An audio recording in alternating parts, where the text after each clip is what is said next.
നമസ്കാരം. പുതിയൊരു വീഡിയോയിലേക്ക് എല്ലാവർക്കും സ്വാഗതം. ഇന്നത്തെ വീഡിയോയിൽ നമ്മൾ ഡിസ്കസ് ചെയ്യാൻ പോകുന്നത് ഇന്റർനാഷണൽ ക്രെഡൻഷ്യൽ അസസ്മെന്റ്. എന്താണ് international credentials assessment? Canada immigration വേണ്ടിയിട്ട് പേപ്പർ വർക്ക് ചെയ്യുന്നതിലെ ഏറ്റവും ആദ്യത്തെ സ്റ്റെപ്പാണ് ഇന്റർനാഷണൽ ക്രെഡൻഷ്യൽസ് അസസ്മെന്റ് എന്ന് പറയുന്നത്. പ്രത്യേകിച്ചും നിങ്ങൾ എക്സ്പ്രസ് എൻട്രി പ്രൊഫൈൽ ക്രിയേറ്റ് ചെയ്യാൻ നിങ്ങൾക്ക് ഉദ്ദേശമുണ്ടെങ്കിൽ ഏറ്റവും ആദ്യം ചെയ്യേണ്ട ഒരു കാര്യമാണ് ECA ചെയ്തെടുക്കുക എന്ന് പറഞ്ഞു കഴിഞ്ഞാൽ. അപ്പം അതായത് നിങ്ങൾ ഇന്റർനാഷണലി ക്വാളിഫൈഡ് ആയിട്ടുള്ള ഒരു കാൻഡിഡേറ്റ് ആണെങ്കിൽ നിങ്ങളുടെ എഡ്യൂക്കേഷൻ ക്രെഡൻഷ്യൽസ് അസസ് ചെയ്ത് അതിൻ്റെ കാനഡ ഈക്വലൻസി തിട്ടപ്പെടുത്തുന്ന ഒരു പ്രൊസീജിയറാണ്. നിങ്ങളുടെ അന്താരാഷ്ട്ര വിദ്യാഭ്യാസം കനേഡിയൻ സാഹചര്യത്തിൽ എങ്ങനെ അതിന് പ്രയോജനപ്പെടുത്താം എന്നുള്ള കാര്യം വ്യക്തമാകും. അതുപോലെ തന്നെ നിങ്ങളുടെ ക്വാളിഫിക്കേഷൻ മറ്റുള്ളവർ മിസ്ഇൻറ്റർപ്രറ്റ് ചെയ്യാതിരിക്കാൻ വേണ്ടിയിട്ട് ഇത് വളരെയധികം ഹെൽപ്പ് ചെയ്യും. അപ്പോൾ അതുപോലെ തന്നെ ECA ചെയ്തിട്ടുള്ള കാൻഡിഡേറ്റ്സ് ഉണ്ടെങ്കിൽ അവർക്ക് കാനഡയിൽ ജോബ് കിട്ടാനുള്ള പ്രോസ്പെക്ട്സിൻ്റെ സാധ്യത കൂടിയിരിക്കും. അതുപോലെ തന്നെ മിക്ക എംപ്ലോയേഴ്സും പ്രിഫർ ചെയ്യുന്നത് അസസ്ഡ് ആയിട്ടുള്ള കാൻഡിഡേറ്റ്സിനെയാണ്. അതായത് ECA ചെയ്തിട്ടുള്ള കാൻഡിഡേറ്റ്സിനെയാണ് മിക്ക എംപ്ലോയേഴ്സും പ്രിഫർ ചെയ്യുന്നത്. പ്രത്യേകിച്ച് റെഗുലേറ്റഡ് പ്രൊഫഷൻസിൽ അപ്ലൈ ചെയ്യും ജോലിക്ക് നിങ്ങൾ ട്രൈ ചെയ്യുമ്പോൾ ECA വളരെ പ്രധാനപ്പെട്ടതാണ്. അതുപോലെ തന്നെ പെർമനന്റ് റെസിഡൻസി ആപ്ലിക്കേഷനിൽ വളരെയധികം ഇമ്പോർട്ടൻ്റ് ആണിത്. കാരണം നിങ്ങളുടെ PR നിങ്ങളെ പരിഗണിക്കാനുള്ള നിങ്ങളുടെ സാധ്യതകൾക്ക് വളരെയധികം മാറ്റുകൂട്ടുന്ന ഒരു സംഗതിയാണ് ECA റിപ്പോർട്ട് എന്ന് പറയുന്നത്. നിങ്ങൾ ECA റിപ്പോർട്ട് നിങ്ങൾ അറ്റാച്ച് ചെയ്യുന്നുണ്ടെങ്കിൽ നിങ്ങൾക്ക് ഇന്റർനാഷണൽ എഡ്യൂക്കേഷൻ്റെ പോയിന്റും നിങ്ങൾക്ക് കിട്ടാനുള്ള വളരെയധികം ചാൻസ് ഉണ്ട്. അതിൻ്റെ പോയിന്റ് കിട്ടണമെങ്കിൽ ECA ചെയ്താലേ കിട്ടത്തുള്ളൂ. അതാണ് പുതിയ നിയമം അനുസരിച്ച്. അതുപോലെ തന്നെ ഞാൻ നേരത്തെ പറഞ്ഞ പോലെ നഴ്സിംഗ്, എഞ്ചിനീയറിംഗ് അല്ലെങ്കിൽ ടീച്ചിങ് ഇതുപോലുള്ള ഇതുപോലുള്ള റെഗുലേറ്റഡ് പ്രൊഫഷൻസിൽ നിങ്ങൾ ട്രൈ ചെയ്യുവാണെങ്കിൽ, അല്ലെങ്കിൽ നിങ്ങൾ അപ്ലൈ ചെയ്യുന്ന കാൻഡിഡേറ്റ് ആണെങ്കിൽ, അല്ലെങ്കിൽ ആ കരിയറാണ് നിങ്ങൾ നോക്കുന്നതെങ്കിൽ ഇത് വളരെയധികം അവരുടെ റെഗുലേറ്റഡ് പ്രൊഫഷനിലെ ആ ലൈസൻസ് എടുക്കുന്നതിന് ഈ ഒരു ECA എന്ന് പറയുന്ന ഒരു റിക്വയർമെന്റ് വളരെ നിർബന്ധമാണ്. അതുപോലെ തന്നെ നിങ്ങൾക്ക് നിങ്ങളുടെ തന്നെ ക്വാളിഫിക്കേഷൻസ് കനേഡിയൻ കോണ്ടെക്സ്റ്റിൽ മനസ്സിലാകണമെന്നുണ്ടെങ്കിൽ ഈ ECA നിങ്ങളെ സഹായിക്കും. അതുപോലെ തന്നെ കനേഡിയൻ ജോബ് മാർക്കറ്റിൽ കനേഡിയൻ സ്റ്റാൻഡേർഡ് നിങ്ങൾക്ക് എന്തുമാത്രം മാച്ച് ചെയ്യണമെന്നുണ്ടെന്ന് നിങ്ങൾക്ക് മനസ്സിലാവും. അതുപോലെ തന്നെ കാനഡയിലെ ഒരു സക്സസ്ഫുൾ ആയിട്ടുള്ള കരിയറിലേക്ക് നിങ്ങൾക്ക് ഈ ക്രെഡൻഷ്യൽസ് അസസ് ചെയ്യുന്നതോടുകൂടി നിങ്ങൾക്ക് ഫസ്റ്റ് സ്റ്റെപ്പ്, വളരെ നിർണായകമായ ഒരു സ്റ്റെപ്പ് നിങ്ങൾക്ക് എടുക്കാൻ സാധിക്കും. ഇനി നമുക്ക് എങ്ങനെയാണ് ഈ ECA ചെയ്ത് എടുക്കുന്നതെന്ന് നോക്കാം. ആദ്യമായിട്ട് ചെയ്യേണ്ടത്, നിങ്ങൾക്ക് ഒരു ECA ആവശ്യമുണ്ടോ എന്നുള്ളത് നിങ്ങൾ അതിനെപ്പറ്റി ബോധവാനായിരിക്കണം. ഇത് സാധാരണഗതിയിൽ എക്സ്പ്രസ് എൻട്രിയുടെ എലിജിബിലിറ്റിക്കും അതുപോലെ തന്നെ എഡ്യൂക്കേഷൻ കാനഡയ്ക്ക് പുറമെ പൂർത്തിയാക്കിയിട്ടുള്ളവർക്കും അതിൻ്റെ പോയിന്റുകൾ ലഭിക്കുവാൻ വേണ്ടിയിട്ടാണ് ECA international educational credential assessment നടത്താറുള്ളത്. പിന്നെ രണ്ടാമതായിട്ട് നിങ്ങൾ ചെയ്യേണ്ട കാര്യം, ഒരു ഡെസിഗ്നേറ്റഡ് ഓർഗനൈസേഷൻ സെലക്ട് ചെയ്യുക. IRCC അംഗീകരിച്ചിട്ടുള്ള ഒരു ഡെസിഗ്നേറ്റഡ് ഓർഗനൈസേഷൻ ചൂസ് ചെയ്തിട്ട് അവരെ ആണ് നിങ്ങളുടെ ക്രെഡൻഷ്യൽസ് ഇവാലുവേറ്റ് ചെയ്യാൻ നിങ്ങൾക്ക് സമീപിക്കേണ്ടത്. അത് ഒന്നാമതായിട്ട് ഉള്ള ഒരു ഓർഗനൈസേഷൻ എന്ന് പറയുന്നത് കമ്പാരിറ്റീവ് എഡ്യൂക്കേഷൻ സർവീസ് എന്നാണ്. അതായത് CES, university of Toronto school of continuing studies ആണ് ഈ കമ്പാരിറ്റീവ് എഡ്യൂക്കേഷൻ സർവീസ് എന്ന് പറയുന്ന ഈ ഇന്റർനാഷണൽ ക്രെഡൻഷ്യൽസ് അസസ്മെന്റ് ചെയ്യുന്ന ഓർഗനൈസേഷൻ. അതുപോലെ മറ്റൊരു ഓർഗനൈസേഷനാണ് international credential assessment service of Canada. അതുപോലെ വേറൊരു organisation world education services, WES, ഇനി WES എന്നൊക്കെ ചുരുക്കി പറയാറുണ്ട്. അതുപോലെ വേറൊരു ഓർഗനൈസേഷനാണ് international qualifications assessment service, IQAS എന്ന് ചുരുക്കി പറയാറുണ്ട്, IQAS. അതുപോലെ മറ്റൊരു ഓർഗനൈസേഷൻ ഉള്ളത് ഇന്റർനാഷണൽ ക്രെഡൻഷ്യൽ ഇവാലുവേഷൻ സർവീസ്.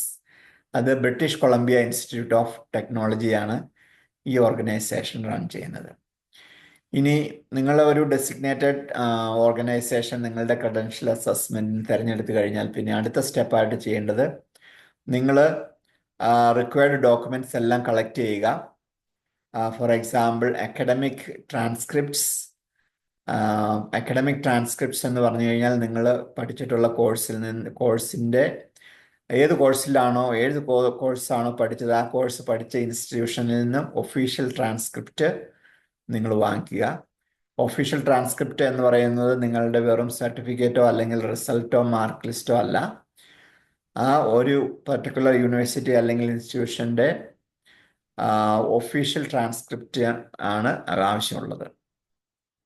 അതുപോലെ തന്നെ നിങ്ങളുടെ ഡിപ്ലോമ ആൻഡ് സർട്ടിഫിക്കറ്റ്സ്, പിന്നെ നിങ്ങളുടെ പ്രൂഫ് ഓഫ് ലാംഗ്വേജ് പ്രൊഫിഷ്യൻസി, ഇത് മൂന്നും നിങ്ങൾ കളക്ട് ചെയ്യുക. ഇനി അടുത്ത സ്റ്റെപ്പായിട്ട് നിങ്ങൾ നിങ്ങളുടെ ആപ്ലിക്കേഷൻ സബ്മിറ്റ് ചെയ്യുക. നിങ്ങൾ ഏത് ഓർഗനൈസേഷനാണോ നിങ്ങളുടെ ഇവാലുവേഷന് സെലക്ട് ചെയ്തത്, ആ ഇവാലുവേഷന് സെലക്ട് ചെയ്ത ഇൻസ്റ്റിറ്റ്യൂഷന് നിങ്ങളുടെ ഡോക്യുമെന്റ്സ് അയച്ചു കൊടുക്കുക. അതുപോലെ ഓർത്തിരിക്കേണ്ട ഒരു കാര്യം എന്താണെന്ന് വെച്ച് കഴിഞ്ഞാൽ, ഓരോ ഓർഗനൈസേഷനും അതിൻ്റെതായ പ്രോസസ്സിംഗ് ടൈമും ചിലവും ഒക്കെ എല്ലാ ഓർഗനൈസേഷനും വ്യത്യസ്തമായിരിക്കും. ഇനി അത് കഴിഞ്ഞ് അടുത്ത സ്റ്റെപ്പ് എന്ന് പറഞ്ഞാൽ U receive your ECA report. നിങ്ങളുടെ ക്രെഡൻഷ്യൽസ് അസസ് ചെയ്ത് കഴിയുമ്പോൾ നിങ്ങൾക്ക് ഒരു റിപ്പോർട്ട് ലഭിക്കും.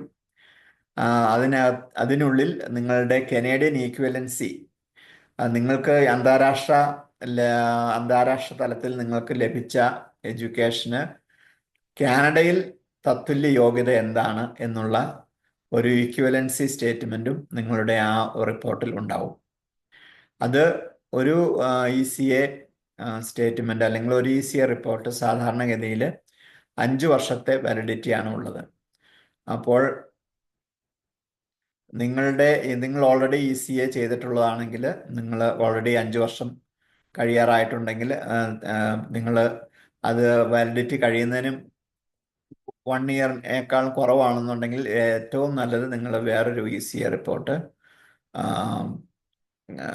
കളക്ട് ചെയ്യുന്നതായിരിക്കും. കാരണം ഈക്വലൻസിയിലും അങ്ങനെയുള്ള മറ്റു ക്രൈറ്റീരിയകളിലും ചേഞ്ചസ് വരാൻ സാധ്യതയുണ്ട്. അതുകൊണ്ട് ഏറ്റവും ലേറ്റസ്റ്റ് ECA ആണ് വാലിഡായിട്ട് പരിഗണിക്കാറുള്ളത്. ഇനി നിങ്ങളുടെ ആ ECA റിപ്പോർട്ട്, അടുത്ത സ്റ്റെപ്പായിട്ട് ചെയ്യേണ്ടത് നിങ്ങളുടെ ആ ECA റിപ്പോർട്ട് എക്സ്പ്രസ് എൻട്രി പ്രൊഫൈലിൽ നിങ്ങൾ ഉൾക്കൊള്ളിക്കുക എന്നുള്ളതാണ്. ECAയുടെ റിസൾട്ടും അതുപോലെ തന്നെ റെഫറൻസ് നമ്പറും എക്സ്പ്രസ് എൻട്രി പ്രൊഫൈലിൽ നിങ്ങൾ ഇൻക്ലൂഡ് ചെയ്യുക. അങ്ങനെ ഇൻക്ലൂഡ് ചെയ്യുമ്പോൾ നിങ്ങൾക്ക് പോയിന്റ്സ്, നിങ്ങളുടെ എഡ്യൂക്കേഷനുള്ള പോയിന്റ്സും നിങ്ങൾക്ക് ലഭിക്കും. അതുപോലെ തന്നെ പെർമനന്റ് റെസിഡൻസ് ഇൻ കാനഡയിലേക്ക് നിങ്ങൾക്ക് അപ്ലൈ ചെയ്യാനുള്ള സാധ്യതകൾ വർദ്ധിക്കുകയും ചെയ്യും. ഇനി പലരും ചോദിക്കാറുണ്ട്, എന്താണ് ഇതിൻ്റെ ഫീ, അല്ലെങ്കിൽ ECA ചെയ്തെടുക്കുന്നതിന് എത്ര ഡോളർ ആകും എന്നുള്ളത്. അത് ഒരു ഉദാഹരണം ഞാൻ പറയാം. US ആണ് ചെയ്യുന്നതെങ്കിൽ അതിൻ്റെ കോസ്റ്റ് എന്ന് പറയുന്നത് ആ ഒരു അസസ്മെൻറ്റിന് $256. പക്ഷേ ഓരോ ഓർഗനൈസേഷനും പ്രൈസസ് ഡിഫറെൻ്റ് ആണ്. അപ്പോൾ അതുകൊണ്ട് നിങ്ങൾ ഏത് ഓർഗനൈസേഷനാണോ ചൂസ് ചെയ്യുന്നത് അത് നേരത്തെ തന്നെ മനസ്സിലാക്കുക, എത്ര കോസ്റ്റ് ഇൻവോൾവ് ആണ് എന്നുള്ള കാര്യം. അതിൻ്റെ പ്രൈസിങ്ങിനെ പറ്റിയുള്ള അപ്ഡേറ്റഡ് ഇൻഫർമേഷൻ നിങ്ങൾ നേരത്തെ തന്നെ കണ്ടെത്തി അതിനുള്ള അഫോർഡ് ചെയ്യാൻ കഴിയുമോ എന്നുള്ളത് നേരത്തെ തന്നെ നോക്കിയിട്ട് വേണം ഇതിൻ്റെ അടുത്ത സ്റ്റെപ്പുകളിലേക്ക് പോകാൻ. അതുപോലെ തന്നെ നിങ്ങൾ ഇതിൻ്റെ കൂടെ തന്നെ നിങ്ങൾക്ക് ഇത് ഡെലിവറി ആകുവാനുള്ള ഫീസ് എത്രയാണെന്നുള്ളത് മനസ്സിലാക്കി അതിന് നിങ്ങൾ അത് അഫോർഡ് ചെയ്യാൻ പറ്റുമോ എന്നുള്ള അതും കൂടി അറിഞ്ഞിരിക്കേണ്ടതാണ് നേരത്തെ തന്നെ. അതുപോലെ തന്നെ പല കൊറിയറും നെക്സ്റ്റ് ഡേ ഡെലിവറി ആയിട്ടുള്ള കൊറിയറും, അതുപോലെ സ്റ്റാൻഡേർഡ് ഡെലിവറി കൊറിയറും, നോർമൽ ഡെലിവറി കൊറിയറും ഒക്കെ ഉണ്ട്. അതുപോലെ ആം, അതെല്ലാം നിങ്ങൾ നേരത്തെ മനസ്സിലാക്കിയിരിക്കുക. അതുപോലെ തന്നെ അതിൻ്റെ ചിലവുകളും നേരത്തെ അറിഞ്ഞിരിക്കുക. അതുപോലെ തന്നെ വെസ്സിൻ്റെ ഫീ ഞാനിപ്പോൾ പറഞ്ഞു, പക്ഷെ അത് any time it is subject to change. അതുകൊണ്ട് be sure to check with വെസ് or other designated organisations for the latest pricing information. അപ്പോൾ ഈ പറഞ്ഞതിൽ എന്തെങ്കിലും ക്വസ്റ്റ്യൻസ് നിങ്ങൾക്കുണ്ടെങ്കിൽ തീർച്ചയായിട്ടും കമൻറ്റ് സെക്ഷനിൽ നിങ്ങൾക്ക് ചോദിക്കാം. അതുപോലെ തന്നെ എന്തെങ്കിലും കൂടുതൽ വിവരങ്ങൾ അറിയാൻ നിങ്ങൾക്ക് ആഗ്രഹമുണ്ടെങ്കിൽ അതും കമൻറ്റ് സെക്ഷനിൽ കൊടുക്കുക. പ്രത്യേകം ഒരു കാര്യം ശ്രദ്ധിക്കുക, IRCC അപ്രൂവ് ചെയ്ത ഓർഗനൈസേഷനിലോട്ട് മാത്രമേ നിങ്ങളുടെ സർട്ടിഫിക്കറ്റ്സ്, ക്രെഡൻഷ്യൽസ് അയച്ചു കൊടുക്കാൻ പറ്റുകയുള്ളൂ. അതുപോലെ തന്നെ അത് ഡബിൾ ചെക്ക്, കൺഫേം, അവർ പറയുന്ന ഫീ ഒക്കെ വളരെ ആക്യുറേറ്റ് ആണെന്നുള്ളത് മനസ്സിലാക്കുക, റീകൺഫേം ചെയ്യുക. അതുപോലെ തന്നെ പല